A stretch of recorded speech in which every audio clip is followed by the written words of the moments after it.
আসসালামু আলাইকুম। আপনার বিজনেসের সামনের যে জায়গা তেরাস, সেখানে আপনার যদি আপনি আপনার বিজনেসের সামনে যদি জায়গা চান, হতে পারে সেটা আপনার আলেমাতাসের জন্য যে আপনার জিনিসপত্র রাখবেন, অথবা আপনার রেস্টুরেন্টের জন্য আপনি তেরাস, চেয়ার, টেবিল এগুলা। তো এগুলো মোটামুটি এখন প্যারিসের বিষয়টা বলতেছি আর কি। প্যারিসে আপনার টোটালি সবকিছু অনলাইনে করে ফেলছে।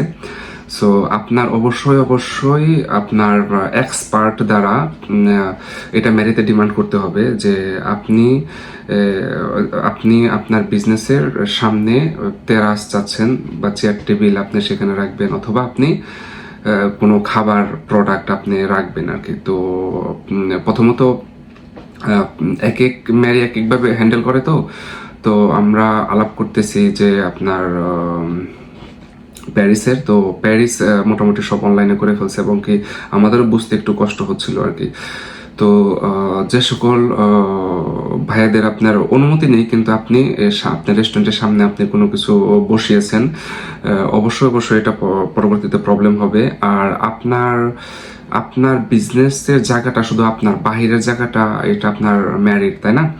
শুধুমাত্র জায়গা না, আপনার ধরেন যে আপনার বিজনেসের সামনের যে আপনার সাইনবোর্ড, সেই সাইনবোর্ড কেমন হবে সেটাও ম্যারিকে বলতে হবে আর কি। যেমন ধরুন যে আপনি কিছু এরিয়া আছে খুবই আপনি হার্ড, আপনার ভার্সাইডের দিকে, কারণ অনেক টুরিস্ট আসবে। আসার পরে এখন আপনার একটা বিজনেসের কালার এক এক রকম, এক এক বিজনেসের লাল, নীল এরকম যদি কালার হয়, তাহলে কি হবে, যখন টুরিস্ট আসবে, আসার পরে দেখবে এক এক রেস্টুরেন্টের কালার এক এক রকম। তো এটা তো ফ্রান্সের ভাবমূর্তি নষ্ট হবে, তাই না?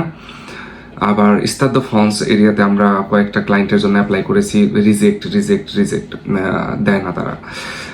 আবার অনেক জায়গায় অতটা টাইট না। তো আপনার অবশ্যই খেয়াল রাখতে হবে যে আপনার বিজনেসের সামনে যদি কোনো কিছু আপনি বসাতে চান, অবশ্যই এটা আপনার লোকাল ম্যারিতে আর কি ডিমান্ড করতে হবে, অনলাইনের মাধ্যমে আর কি।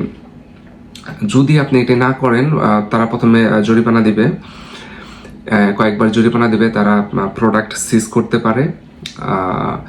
কয়েকবার জরিমানা যদি না হয়, তাহলে আপনার যেটা করতে পারে তারা, আপনি রিকোয়েস্ট করতে পারবেন না আর। এইটা একটু ডেঞ্জারাস। তো আমরা যেটা মনে করি যে হ্যাঁ, আমরা হয়তো করতে পারবো, কি বলে, এখন অ্যাপ্লাই করিনি, তো পরবর্তীতে অ্যাপ্লাই করবো। তো পরবর্তীতে অ্যাপ্লাই করলে আপনার যদি আপনার প্রোডাক্ট সিজ করে, তারা সিজ করার পরে আপনার পরবর্তীতে আপনার অ্যাপ্লাই তারা নিবে না। তো এটা একটু সেন্সিটিভ বিষয় আর কি। যে সকল ভাইয়াদের আর কি অ্যাপ্লাই করা হয় নাই, আপনারা আপনার লোকাল যারা আপনার এক্সপার্ট আছে, আপনি তাদের সাথে যোগাযোগ করতে পারেন, অথবা যে সকল আমাদের ক্লায়েন্ট আছেন, আপনারা যদি চান আমাদের সাথে যোগাযোগ করতে পারেন। সো ধন্যবাদ, ভালো থাকবেন, আসসালামু আলাইকুম।